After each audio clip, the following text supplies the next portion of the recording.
Hey guys, welcome back to my channel. This is Creativity and Inspiration. I'm Lisa.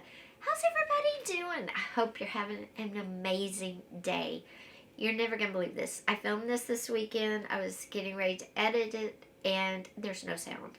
I forgot to turn the microphone on.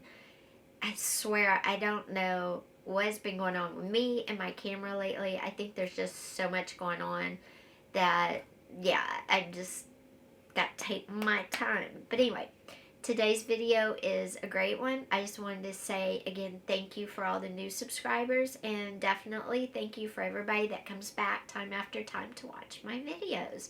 You are super appreciated. Today I am talking about creating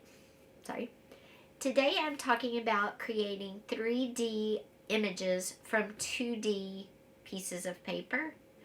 So let's get into this, because I know we've all seen these beautiful journals and they have doors or windows and they just look beautiful. They look like you're seeing behind the window or inside the door, and ours just doesn't look like that. So I'm going to give you a few tips and tricks on how you can create, like I said, a 3D look using 2D or flat paper images.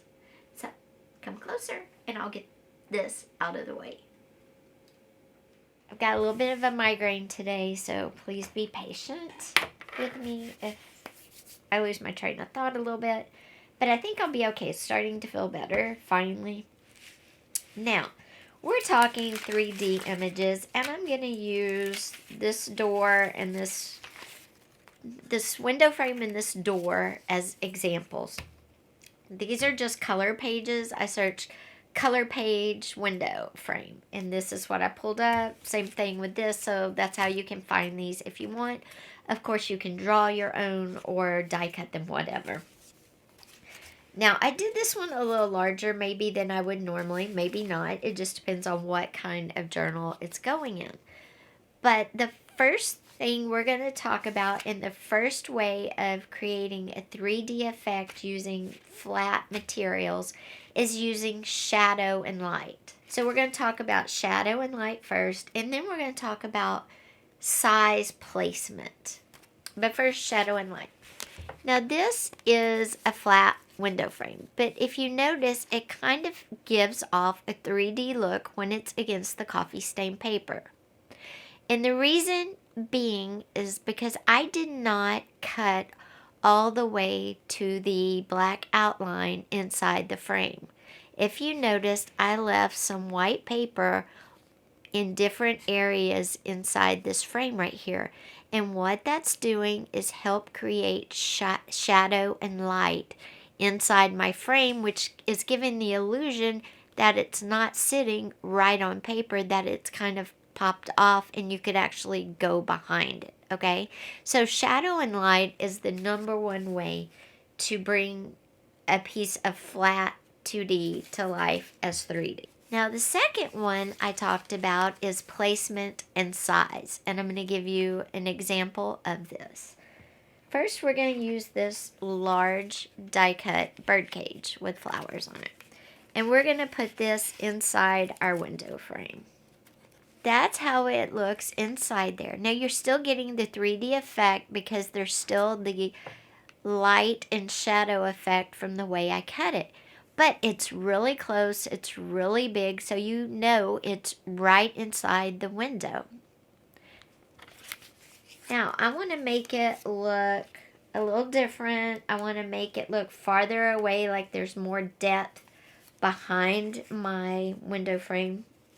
What I did was I scanned in my birdcage, and then I printed it much smaller, and then I changed the shape up a bit. I'm repositioning it, and I'm using size and placement to change how it looks. Let's see if I can do this to where I'm not. Okay. Now it looks like it's far back in the room and not right up against the window. And that's because I changed the size and the location of the birdcage within the window frame. So size, location, and light and dark.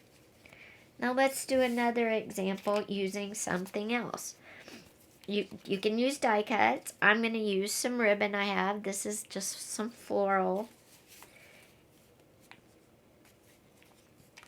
We're going to put this on the outside of our frame, but we're going to create movement and give that frame more 3D look. And the reason and the way you do this is you just create the lumps, you know, how we create lumps and gaps in our ribbon, right? By doing that, we're adding shadow. By doing that, we're adding shadow and we're adding movement to our window frame again, and it's giving a 3D effect. Now, let's talk about our door. With our door, it's the same thing. You could have it just where it's open a little bit, or you could open up your door frames and make it a whole thing. Now, if you open up your door frames, how would you make the inside, make it more 3D? Well, one way is you could put a really tiny door at the other end, like a back door, and then design your room around that, okay? That's one way. Or you could use a die cut. Use some of the foam pop-up stickers and put one on the front of her and the back, so she's like floating between the doors. She's not touching the back and she's not touching the front, okay? And when you do that, she's going to pop off of it. And when you do that, she's floating in between. So I used 2 sets of the foam stickers, and she's just floating in between like a person would. She's not leaning on the top door, and she's not leaning on the bottom door. Here, let me stick. And by doing her that way, too, she's creating her own shadow, see? And again, it's creating a 3D effect. You can create 3D effects with die cuts, with placement like I did with a little bird cage. You can use foam stickers and then placement. You can use all combination. You can use simple things like ribbon. You can use fabrics. This is just another example from our DIY postcards that if you look at my girl I cut out, my paper doll, I left a border around her. And again, that's creating a shadow. That's light and shadow playing around her, which makes her seem to pop off the card and give her a 3D look to her background. So creating 3D images out of flat 2D paper is not hard. It's just playing with placement, size, and light and shadow. So guys, I hope you enjoyed this video. I'm sorry it didn't go up on Sunday like I had planned. Like I said, when I filmed, there was no sound, and I didn't want to give you a filmed video and go back and voice over it, because to me, then it's just not as good because I get off. I get way off on those. Anyway, if you like this video, please give it a thumbs up. Also, hit that subscribe button with that little bell. We have great videos coming this week. The next one is going to be new easy ways to transfer images and how to age them. I've got some new ideas for you that are easy, and I think you're going to love them. Plus a bonus that would make great Father's Day, Mother's Day gifts, so you don't want to miss out. It's all paper, and I think you're going to be really excited. So don't forget, hit that subscribe button with that little bell. Please tell your friends about my channel as well.